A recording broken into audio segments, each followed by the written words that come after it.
தூய்மை பணியாளர்கள் பணி நிரந்தரம் செய்யப்பட வேண்டும் என்பதுதான் முதன்மையானதாக இருக்கும். அரசு ஊழியர்களாக பணி நிரந்தரம் செய்யும் அரசு பணியாளர்களாக அவர்களை மாற்ற வேண்டும் என்கிற அந்த கோரிக்கையில் நமக்கு மாற்று கருத்து இருக்கு. தூய்மை பணியாளர்களை பணி நிரந்தரம் செய்ய வேண்டும் என கடந்த ஆகஸ்ட் 14ஆம் தேதி வரை வலியுறுத்தி வந்த விசிக தலைவர் திருமாவளவன் திடீரென தனது கோரிக்கையிலிருந்து பின்வாங்கியிருக்கிறார்.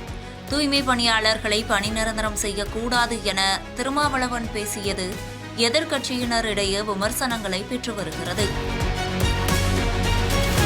தனியார் மயமாதலை கண்டித்து சென்னை மாநகராட்சியின் 5 மற்றும் 6வது மண்டலங்களைச் சேர்ந்த தூய்மை பணியாளர்கள் போராட்ட கொடி தூக்கினர். கிட்டத்தட்ட 13 நாட்களாக ரிப்பன் மாளிகை முன்பாக நடத்தப்பட்ட தூய்மை பணியாளர்கள் போராட்டத்தில் நிலையான ஊதியம், நிரந்தர வேலைவாய்ப்பு உள்ளிட்ட முக்கிய கோரிக்கைகள் முன்வைக்கப்பட்டன. தூய்மை பணியாளர்களின் இந்த போராட்டத்துக்கு எதிர்க்கட்சிகள் ஆதரவு தந்ததையும் தாண்டி திமுகவின் கூட்டணி கட்சிகள் சிலவும் தங்கள் ஆதரவை கடைசி வரை அளித்து வந்தன. இந்நிலையில் போராட்டத்தின் போது தூய்மை பணியாளர்களை நேரில் சென்று சந்தித்த விசிக தலைவர் திருமாவளவன் அவர்களின் கோரிக்கைகளை கேட்டறிந்தார். தொடர்ந்து இதுகுறித்து முதல்வரிடமும் உரையாடியதாக திருமாவளவன் தெரிவித்திருந்தார். கடந்த ஆகஸ்ட் 13ஆம் தேதி நள்ளிரவு தூய்மை பணியாளர்கள் அப்புறப்படுத்தப்பட்டதற்கு கூட அவர் தனது எக்ஸ் தள பதிவின் வாயிலாக கண்டனத்தை தெரிவித்திருந்தார். இந்நிலையில் தனது பிறந்தநாள் உரையில் தூய்மை பணியாளர்களை பணி நிரந்தரம் செய்யக்கூடாது என திடீரென திருமாவளவன் பேசியது கவனம் பெற்று வருகிறது. தூய்மை பணியாளர்கள் விவகாரத்தில் போராட்டக் குழுவினரின் கோரிக்கைகளை நாம் ஆதரிக்கிற அதே சமயத்தில் குப்பை அள்ளும் தொழிலை நிரந்தரப்படுத்தி அதையே நீங்கள் காலம் முழுக்க செய்து கொண்டிருங்கள் என சொல்வது எந்த வகையிலும் ஏற்புடையதல்ல. குப்பை அள்ளும் தொழிலிலிருந்து அவர்கள் மீள வேண்டும் என்பதுதான் நம்முடைய போராட்டம். பணி நிரந்தரம் செய்யுங்கள் என்பது குப்பையை அள்ளுபவனே அள்ளட்டும் என்கிற கருத்துக்கு வலு சேர்ப்பதாக இருக்கிறது. பணி நிரந்தரம் செய்யக்கூடாது என்பதுதான் சரியான கருத்து. அதிலிருந்து அவர்களை மீட்பதுதான் சமூக நீதி என திருமாவளவன் பேசியிருந்தார். புரட்சியாளர் அம்பேத்கரின் பார்வையிலிருந்து இந்த பிரச்சனையை நாம் அணுக வேண்டும். இவர்கள் குப்பை பொறுக்குகிறவர்கள், சொல்ல போனால் தூய்மை பணியாளர்கள் என்கிற சொல்லுக்கு இன்னொரு பொருள் குப்பை பொறுக்குகிறவர்கள், குப்பையை அள்ளுகிறவர்கள் என்றுதான் பொருள். குப்பையை அள்ளுகிறவர்களை பணி நிரந்தரம் செய்து அந்த தொழிலையே நீங்கள் செய்து கொண்டிருங்கள் என்று சொல்லுவது எந்த வகையிலும் ஏற்புடையதல்ல.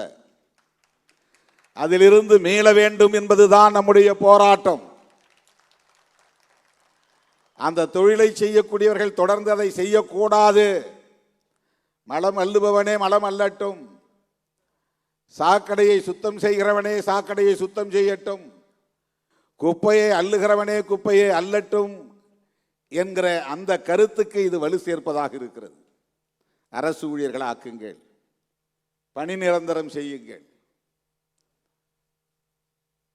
ஒரு அம்பேத்கரின் மாணவனாக இருந்து, பெரியாரின் பிள்ளையாக இருந்து இதை நாம் வலுவாக சொல்ல முடியாது. குப்பை அள்ளுகிற தொழிலை குப்பை அள்ளுகிறவர்களே செய்ய வேண்டும், அரசு பணியாளர்களாக அவர்களை மாற்ற வேண்டும் என்கிற அந்த கோரிக்கையில் நமக்கு மாற்று கருத்து இருக்கிறது. இவரின் இந்த கருத்தை எதிர்க்கட்சிகள் விமர்சித்து வருகின்றன.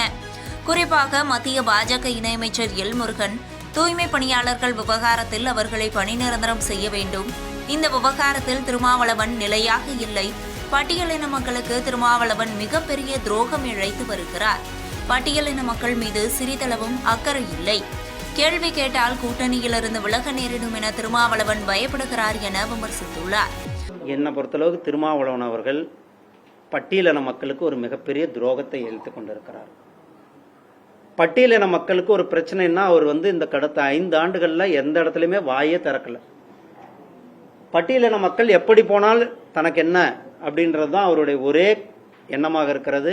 அவருக்கும் பொறுத்தளவுக்கு அவர் கூட்டணியில் ஒட்டி கொள்ள வேண்டும், கூட்டணியிலிருந்து எம்எல்ஏ ஆக வேண்டும், எம்பிகள் ஆக வேண்டும் என்பதுதான் அவருடைய குறிக்கோளாக இருக்கிறதோ வழிய பட்டியலின மக்களினுடைய நலனிலையோ அக்கறையிலேயோ சிறிதும் அவருக்கு கவனம் இல்லை என்பதுதான் அவருடைய இந்த மாறுபட்ட முரண்பட்ட ஸ்டேட்மெண்ட். நேற்று ஒன்று பேசுறாரு, இன்னைக்கு ஒன்று பேசுறாரு. இதெல்லாம் அவர் ஒரு தடுமாற்றத்தில் இருக்கிறார். கூட்டணியில் இருக்கும் பொழுதே நீங்கள் பட்டியலின மக்களுக்கு துரோகம் இழைக்கும் பொழுது அதை நீங்கள் ஏன் கேள்வி கேட்கவில்லை என்பதுதான் கேள்வி. போராட்ட குழுவினரின் கோரிக்கைகளை ஆதரிக்கும் அதே சமயத்தில் என திருமாவளவன் குறிப்பிட்டு பேசியிருந்தாலும் அவரது இந்த கருத்தை பலரும் விமர்சித்து வருகின்றனர்.